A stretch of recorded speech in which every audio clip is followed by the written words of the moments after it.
In this video, we will focus on scale variables and their distribution. We will examine how variables are distributed using histograms. There will be two videos about histograms. This video is about creating a histogram. There are two steps to creating a histogram. A histogram is a special type of group bar chart. The groups have equal widths or ranges. The groups are in order, and because of this, it can only be for scale variables only. It's not for nominal variables, because there's no inherent order to nominal variables, so the groups cannot be in order.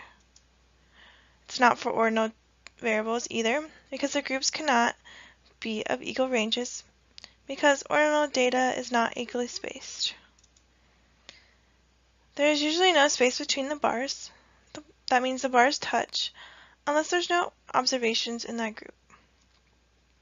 And the bars are almost always vertical.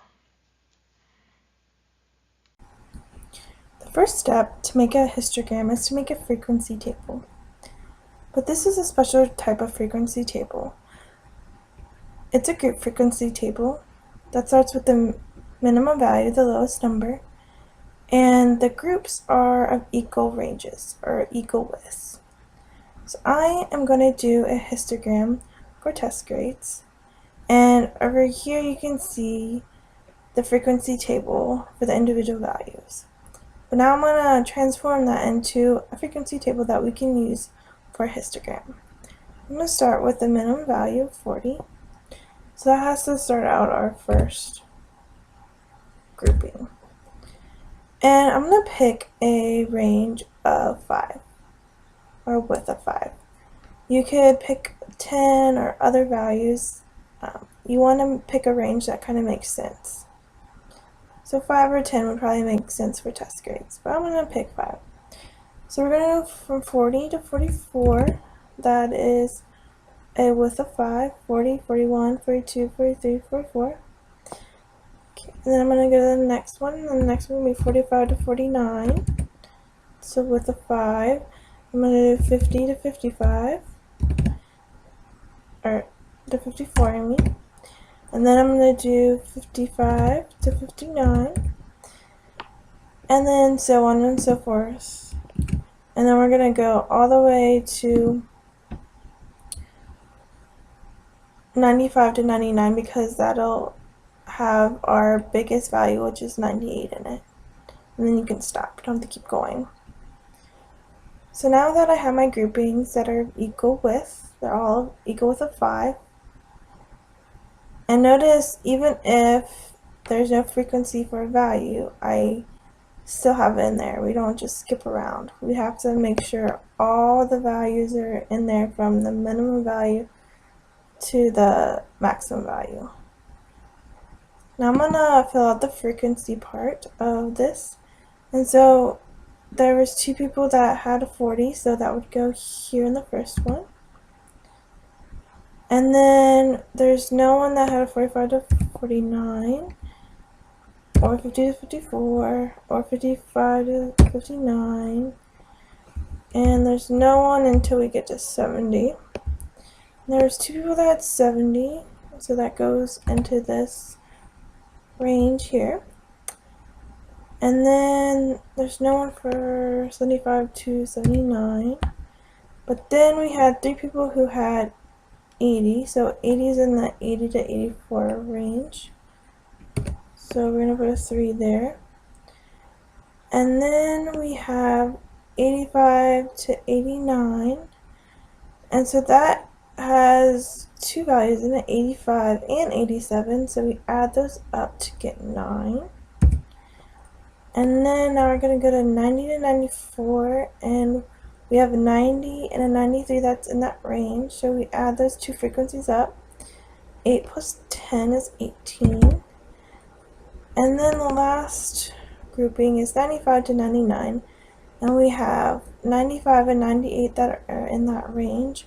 And so we add those frequencies up to get 6. So now we have a frequency table that we can use to make a histogram. Remember, it has to be of equal ranges or equal widths for each of the groupings. Must be in order from the lowest value to the highest value. Step 2 for making a histogram is to use your special frequency table and make a special bar graph. So here I'm going to make a bar graph using the frequency table. On the y-axis, the one that goes up and down, I have the frequencies. And then on the bottom here, on the x-axis, is the test grades. And so we started with the minimum grouping from 40 to 44, and then we end with 95 to 99. Want to make sure you go from the smallest to the largest, and the groups are equally spaced from each other, and the widths are all the same. And then you make bars that go up to the amount of frequency that are for that group. So for the first one, we had 40 to 44. We had a frequency of 2. So our bar is going to go up to 2. And then 45 to 49, we have nothing. 50 to 54, we have nothing. 55 to 59, we have nothing. 60 to 64, we have nothing. And 65 and 69, we have nothing. But then at 70 to 74, we have a 2. So the bar is going to go up to 2 again. And then 75 to 79, we have nothing. And then 80 to 84, we had 3 that were in that category.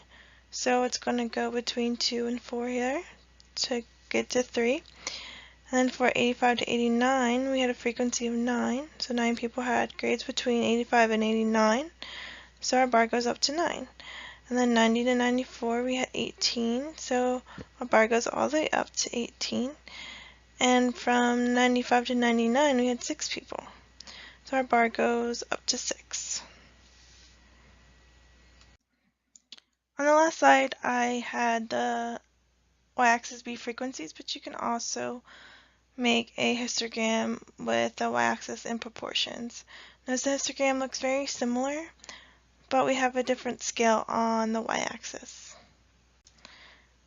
And you can also do the y-axis in percentages.